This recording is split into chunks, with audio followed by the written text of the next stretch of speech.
Hello students, चलिए start करते हैं introduction to determinant exercise 4.6। 4.6 exercise का जो बेसिक इंट्रोडक्शन है वो हम यहाँ देखेंगे और क्वेश्चन नंबर फर्स्ट भी साथ में देखेंगे।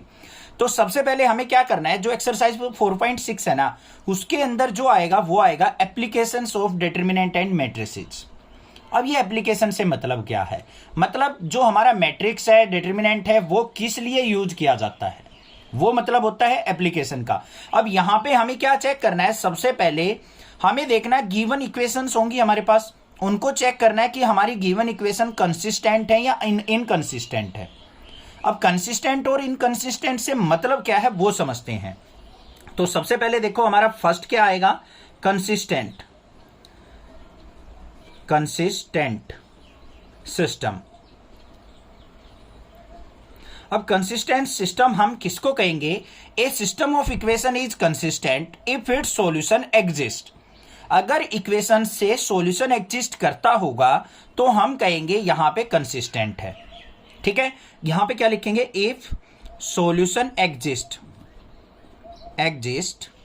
देन, तो यहां पे क्या हो जाएगा, हमारा सिस्टम कंसिस्टेंट बोला जाएगा। सेकंड केस में क्या होगा, हमारा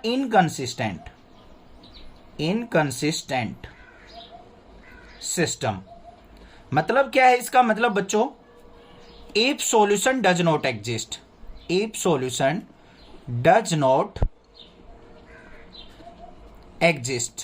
अगर सॉल्यूशन ही एग्जिस्ट नहीं करेगा तो उस सिस्टम को हम क्या कहेंगे, इनकंसिस्टेंट सिस्टम कहेंगे। अब ये कैसे पता चले कि सर सॉल्यूशन एग्जिस्ट करेगा या नहीं करेगा, उसका बिल्कुल सिंपल सा काम है, एक ही तरीका है। अब जैसे हम कोई भी गिवन हमारी डिटरमिनेंट होती थी, मैट्रिक्स होती थी, उसको इवेलुएट करते थे। इवेलुएट करने के बाद, एक्सपेंड करने के बाद अगर हमारा रिजल्ट 0 आ जाता था तो हम कहते थे कि इनवर्स एग्जिस्ट नहीं कर रहा। तो सेम काम यहां पे भी करना है हमें, और हमें पता चल जाएगा कि हमारा सॉल्यूशन एग्जिस्ट नहीं करेगा। अगर 0 आ जाए हमारा डिटरमिनेंट का सॉल्यूशन तो इनवर्स एग्जिस्ट नहीं करेगा, और नॉट इक्वल टू 0 आ जाए तो हमारा क्या होगा, इनवर्स एग्जिस्ट करेगा और सॉल्यूशन भी एग्जिस्ट करेगा। बस ये काम करना है। अब ध्यान से देख लो, यहां पे दो केस बनते हैं। मान लो हमारे पास इक्वेशन ऐसे दे रखी है, लेट जो इक्वेशन गिवन होंगी आपको, किनका हमें सॉल्यूशन हमें फाइंड आउट करना होगा।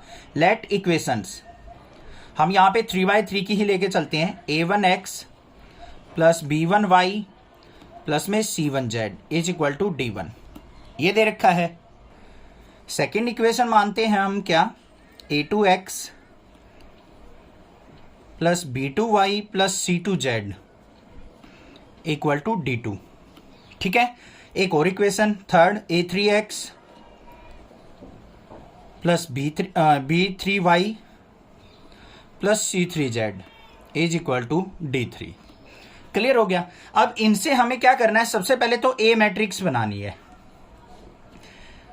ए मैट्रिक्स कैसे बनेगी, जो भी ये हमारे कांस्टेंट है ना, यहाँ पे कोफिशिएंट है एक्स वाई जेड के, इनको लिख लो।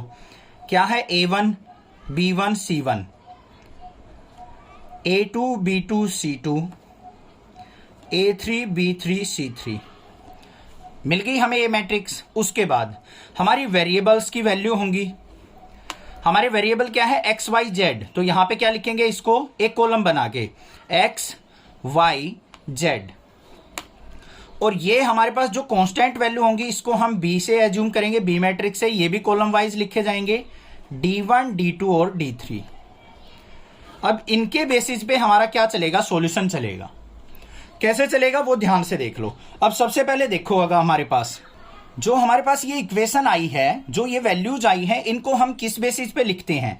ये हमारा लिखने का तरीका होता है बच्चों, ax is equal to B, क्योंकि यही तो है, ए की इससे multiply is equal to B के। ध्यान से देखो, ये सब क्या है, इसकी multiplication is equal to B के। तो इसको ऐसे लिखा जाता है, ax इक्वल टू बी, या फिर हम इसको लिखना चाहें तो देखो ऐसे लिखा जाएगा, a1 b1 c1, a2 b2 c2, a3 b3 c3। इसकी मल्टीप्लाई किसके साथ, इनके साथ, x y z is equal to क्या होगा, बी मैट्रिक्स। तो ये क्या है हमारा, d1 d2 d3। ये इसका प्रॉपर लिखने का तरीका होता है। क्लियर हो गया, समझ में आ गया। अब हमें कई बार क्या करता है, वेरिएबल की वैल्यू फाइंड आउट करने के लिए बोल देता है, तो इस मेथड को यूज करते हुए हम वैल्यू फाइंड आउट करेंगे। अब यहां पे बात आते हैं इनके सॉल्यूशंस की, कि दो केस हमारे पास यहां पे सामने आते हैं। क्या है वो दो केस, ध्यान से देखो एक बार। केस फर्स्ट क्या है, थोड़ा सा अजीबोगरीब लग रहा होगा, क्वेश्चन करेंगे तब क्लियर हो जाएगा, थोड़ा सा माइंड में रखना है बस इन टॉपिक्स को, क्या चीजें मैंने बताई हैं। यहां पे ध्यान से देखो, केस फर्स्ट में क्या होता है, A is non singular, non singular matrix, then inverse exist, then inverse exist. अब जो ये हमने ए मैट्रिक्स निकाली थी ना अभी अभी, ये वाली, इसका सॉल्यूशन हमें फाइंड आउट करना है डेटरमिनेंट का। इसका मतलब क्या है, determinant of A not equal to 0 होगा। तो इसका मतलब क्या है, ए हमारी नॉन सिंगुलर मैट्रिक्स है और उसका इनवर्स एग्जिस्ट करेगा। तो सॉल्यूशन कैसे निकलेगा हमारा, A X equal to B था, हम क्या करेंगे, multiply both side by A inverse, multiply by A inverse on both side. तो यहां पे क्या हो जाएगा हमारा, A inverse into A X is equal to B into A inverse.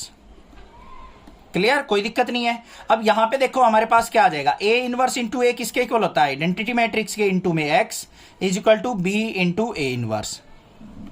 तो यहां पे हमारे पास क्या आ गया, आई की आइडेंटिटी मैट्रिक्स की एक्स से मल्टीप्लाई करेंगे तो एक्स इज इक्वल टू क्या आ गया हमारा, ए इनवर्स बी के इक्वल। ये हो गया हमारे पास रिजल्ट। इस तरीके से हम क्या करेंगे, सॉल्यूशन फाइंड आउट करेंगे, अपना यूनिक सॉल्यूशन। क्लियर हो गया, कोई दिक्कत नहीं है। अब बात आती है सेकंड केस की, केस 2। सेकंड केस कैसे निकलेगा, अगर हमारी जो गिवन मैट्रिक्स है ए इज सिंगुलर हो, क्या हो, सिंगुलर मैट्रिक्स हो, मतलब inverse does not exist, inverse does not exist, ठीक है। इसका मतलब determinant of A is equal to क्या आ जाए हमारा, 0 आ जाए। तो इस केस में हमें क्या करना पड़ेगा, हमें कैलकुलेट करना पड़ेगा बच्चों adjoint of A into B. क्या निकालना है हमें, adjoint of A into B निकालना है। अब ये सॉल्यूशन निकलने के बाद भी हमारे पास दो कंडीशन आएंगी। अगर आपका adjoint of A into B equal to 0 आ जाए, क्या आ जाए, adjoint of A into B is equal to क्या आ जाए, 0 आ जाए, तो हमारा यहां पे क्या होगा, जो सॉल्यूशन होगा वो कंसिस्टेंट भी हो सकता है और इनकंसिस्टेंट भी। दोनों केस यहां पे पॉसिबल होंगे, कंसिस्टेंट भी और इनकंसिस्टेंट भी, ठीक है। वो कैसे होंगे, कंसिस्टेंट कब होंगे, जब यहां पे इनफाइनाइट मैनी सॉल्यूशन हो, और कोई भी सॉल्यूशन नहीं होगा तो हमारा क्या कहलाएगा, नो सॉल्यूशन होगा तो क्या होगा, इनकंसिस्टेंट, ठीक है। अब दूसरी कंडीशन क्या आती है, adjoint of A into B अगर नॉट इक्वल टू 0 आ जाए तो ये क्या हो जाएगा हमारा, यहां पे सॉल्यूशन डज नॉट एग्जिस्ट करेगा और ये केस क्या हो जाएगा हमारा, इनकंसिस्टेंट, इनकंसिस्टेंट सिस्टम। बस समझ में आ गई बात। ये जो दोनों केस है ये आपको क्वेश्चंस कराते टाइम मैं अपने आप समझा दूंगा, कुछ कुछ माइंड में सेट हो गई होंगी बात। थोड़ा सा कंफ्यूजिंग है इसका इंट्रोडक्शन, बस क्वेश्चन करेंगे वहां से क्लियर कर दूंगा मैं। देखते हैं अपना क्वेश्चन नंबर फर्स्ट क्या है। क्वेश्चन नंबर फर्स्ट क्या है, examine the consistency of the system of equation. हमें यहाँ पे सिस्टम ऑफ इक्वेशन दे रखी है, इनके बेसिस पे हमें क्या करना है, यहाँ पे इसकी कंसिस्टेंसी बतानी है कि ये जो है कंसिस्टेंस है या इनकंसिस्टेंस। बिल्कुल सिंपल सा काम है। कैसे, पहले इन दोनों को कंपेयर करना सीख लो। किससे करेंगे, a1x plus b1y is equal to d1 से। यहाँ पे a2x plus b2y is equal to d2 से।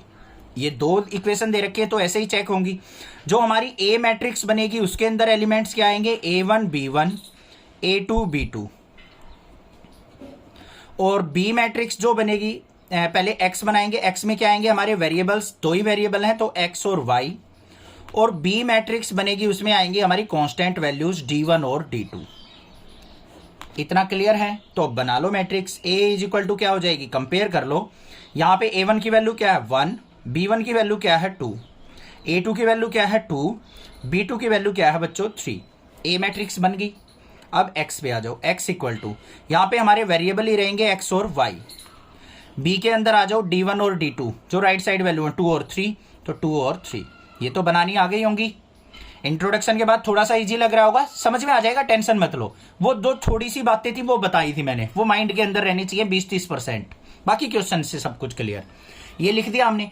अब हमें क्या चेक करना है बच्चों, कंसिस्टेंसी चेक करनी है। कंसिस्टेंसी चेक करने के लिए हमें करना क्या है, ये जो ए है इसका सॉल्यूशन देख लो, इवेल्युएट कर लो डिटरमिनेंट ऑफ ए।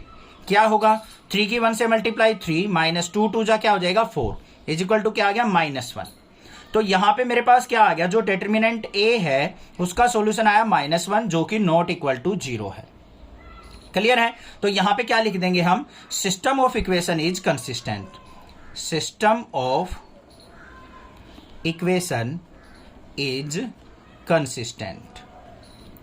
कंसिस्टेंट, बस ये काम करना था। ये इक्वल टू 0 आ जाता तो सिस्टम ऑफ इक्वेशन क्या हो जाती है हमारी, इनकंसिस्टेंट हो जाती। समझ में आ गई बात। पहला क्वेश्चन क्लियर हो गया होगा, कोई भी दिक्कत नहीं है। कोई भी प्रॉब्लम लगे आप मुझसे पूछे, अदरवाइज चैनल को सब्सक्राइब कीजिए। Thank you students for watching next classes video.